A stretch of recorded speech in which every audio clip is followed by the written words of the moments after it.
this house for years, and God is bringing us to a new level. And I feel like there's an invitation to open a door at a whole new level of breakthrough that goes beyond what any of us have ever seen. But one of the things that's important to understand about worship is it doesn't start with us. It starts with God. So God is the initiator of worship. Obviously, God is the creator of all things. We couldn't worship He even created us in the first place. So that's pretty obvious. But at every point that true worship happens, you know, where Jesus said, Jesus said to the Samaritan woman at the well that the Father is seeking worshipers who will worship in spirit and truth.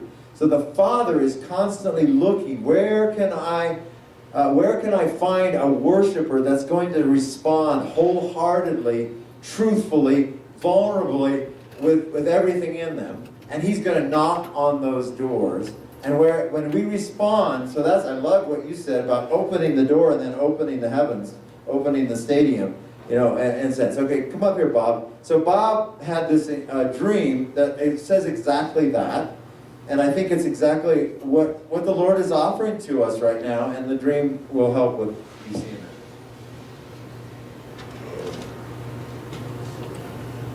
I had a dream back in January. I won't share all the details, just a summary of it. But it was very much of a corporate dream with all the men. It was a men's retreat, very specific dream, where Jesus showed up, just walked in the door. And it took place in a two-story log cabin building. Each story was about twice the size of this room.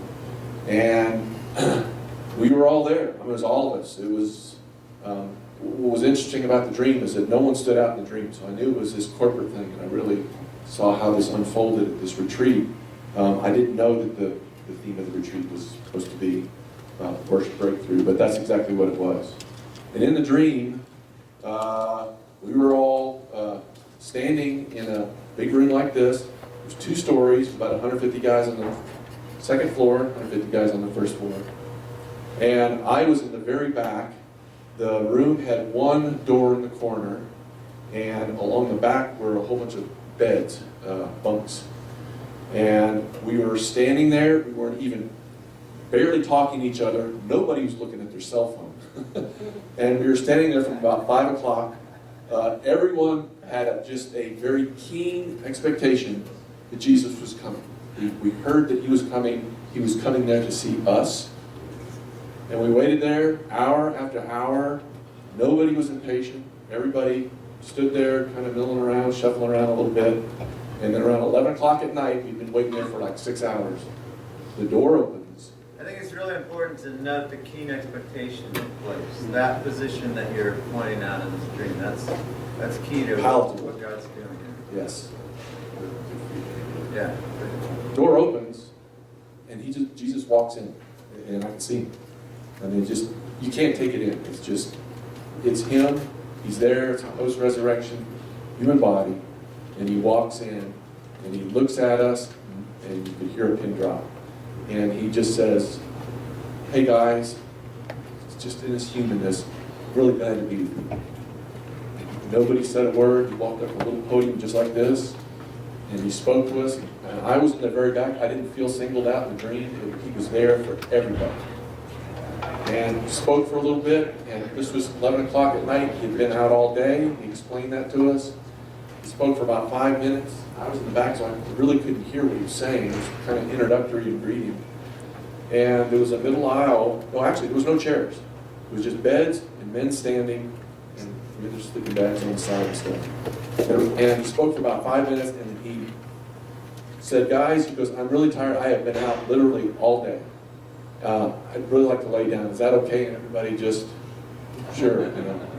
So the men kind of parted, and he starts walking towards the back, towards the beds, because he can see them from where he is. And I happen to be in the middle of where he's walking straight towards me, because he sees the beds, and he's coming towards me, and something happened.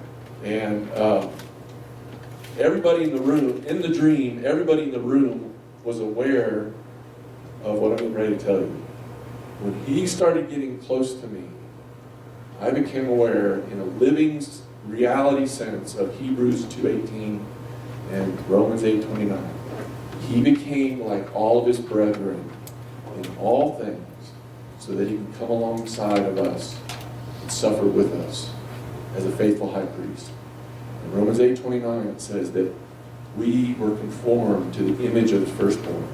And when he got close to me, that atmosphere started shifting and stuff started coming alive. I could feel it in my body. It was, you can't contain it, and I could tell all the other men were startled by it, by what they were feeling. I didn't know how, like Micah said, God, what kind of channel are you talking to me on? I didn't know how I was feeling this or sensing this. But he was aware of every man's heart. His vulnerability was just, his empathy was just off the charts. He could feel, I was aware that he could feel everything that you're feeling. Every minutia, every thought, every concern. And I wasn't aware of any of that in the dream. There was absolutely no fear in the dream. There was no evil in the dream. It was Jesus. And his heart was so connected to each individual man. And when he got near me, it got stronger, like in a proximity sense. And I just thought, how is he not overwhelmed by it? He was totally at peace with me. He's made for it. And so he walks towards me, and he points to the bed as if to say, can I sleep in that bed? And it was my bed. And I said, yeah, you can sleep there. And so he walked up to the bed, but then he turned around. So all the men have turned around, so they followed, their eyes followed him as he walked back. Incidentally, Jesus looked like Guido. If you know who Guido is. Before he cut his hair. But Jesus did not comb his hair. I don't know why. In the dream, his hair was just wild. It looked like Jason Upton. A little bit. If you remember that. I mean, I was aware of every detail of his facial features, by everything. So he walks towards me, but then he turns around and he addresses the men. Now at this point, we're on the second floor. He hasn't gone downstairs. There's a whole group of 150 men. The worship team's there. I was aware of in the dream. He hasn't gone down there yet. He hasn't visited them. He walked straight upstairs, came in the corner door, and addressed us with the intention that he was later going to go downstairs. So, walks up, turns around, he addresses the men, and then he says this. And it was one of these hard sayings. I didn't get it at first at all. He said, okay, everyone in the room who is intimidated by me being here, I want you to move to this side of the room. And I was just like, what are you saying? I was just startled. And he said, everyone who's not intimidated, move to this side of the room. And remember, what preceded that was this empathy, this vulnerability, this compassion that was just overwhelming. He was attached and aware of every man's position, their background, their history, every detail of their life. He carried it with him. And then he said that, he turned around, and he just laid down on his back on the left side of the bed, as he left room for me to sleep there. It was just a full-size bed. And so he just laid down on his back, and he went to sleep. And everybody was just kind of like watching him. It was like, okay, I guess we're going to go to sleep, and kind of laid down. They're kind of like looking at him as they're laying down. I laid down on my left side, right next to him, and you can't take it in. And I just laid there, just wide awake, just looking at it. I mean, the dream was completely vivid and real. It was a visitation dream.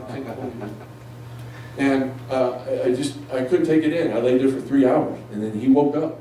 And as soon as he sat up in bed, all the men they got up. Everybody stood up, and we were just watching him. And he asked me for a cup of tea. I won't go into the details. I got him a cup of tea, and he went back up to the front of the podium, and he spoke for a little bit. He said, hey guys, he goes, I still haven't seen the men downstairs. I need to go down. And by this time, it's like 3 or 4 o'clock in the morning. The men downstairs have been waiting the whole time, just like we were waiting. They didn't go to sleep.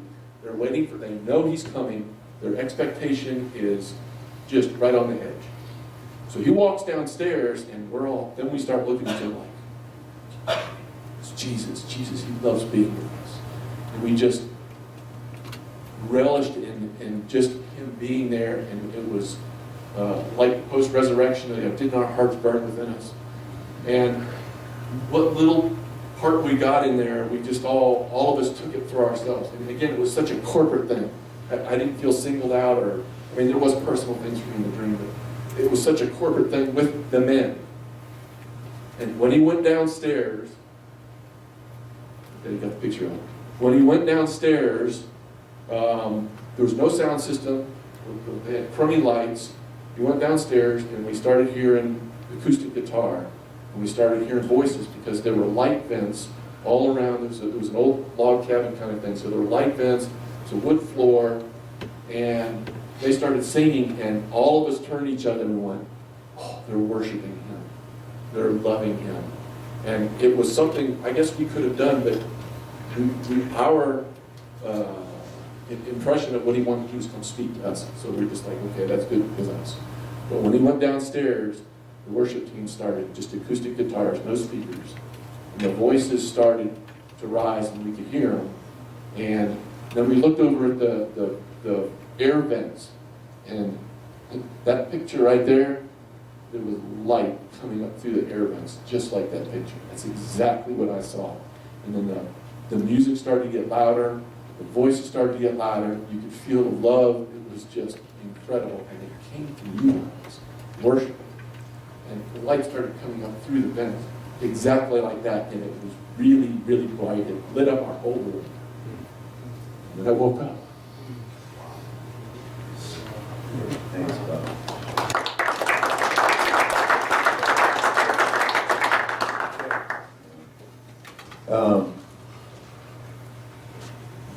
I just want to pray for a minute. Lord, I just want to thank you that you knocked on our door, that you spoke to Bob months ago, and that you're offering something, and we don't want to miss it.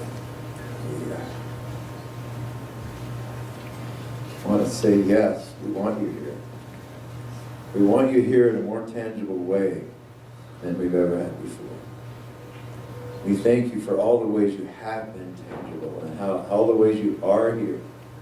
But Lord, when we're singing that song, when we walk into the room, everything changes. We experience that sometimes, but there's more.